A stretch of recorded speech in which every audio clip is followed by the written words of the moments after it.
Voici Yalena.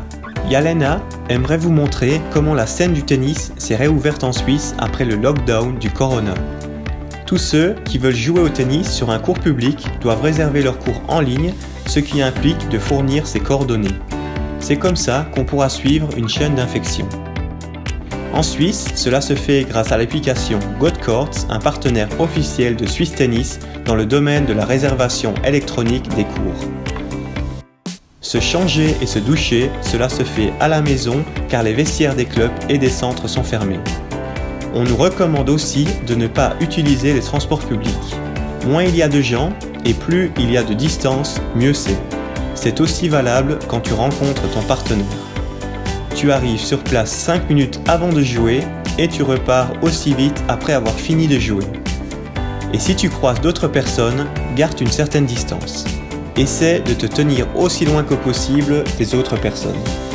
Les groupes de plus de 5 personnes sont interdits. Toujours bien se laver et se désinfecter les mains avant et après avoir joué. Un club doit mettre ce qu'il faut à disposition. Un petit conseil, si une porte n'est pas complètement fermée, il n'est pas nécessaire de l'ouvrir avec la main. Garde les distances aussi sur le court. Chaque joueur a ses propres balles et il est le seul à pouvoir les toucher de ses propres mains.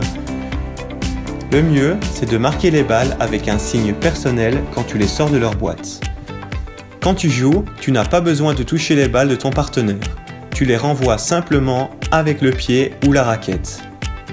Ainsi, le virus ne peut pas avoir de contact avec les muqueuses par l'intermédiaire des mains. Quand on fait du sport et que l'on transpire, on se touche automatiquement le visage. C'est pourquoi cette règle est vraiment nécessaire. Prends avec toi sur le court de quoi te désinfecter.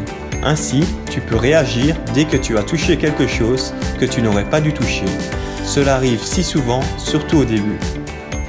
En principe, chacun repart avec ce qu'il a amené. Cela concerne aussi les déchets. Pour la traditionnelle poignée de main, il faut aussi trouver une variante sans contact. La dernière règle est qu'il faut rester à la maison quand on se sent malade. Cela devrait aller de soi. C'est comme ça que l'on va aller de l'avant en Suisse et faire en sorte de maîtriser le coronavirus. À l'avenir, on continuera de donner des informations sur l'évolution de la situation. Faites bien attention à vous, restez en bonne santé et à bientôt sur et en dehors du cours. Au revoir tout le monde.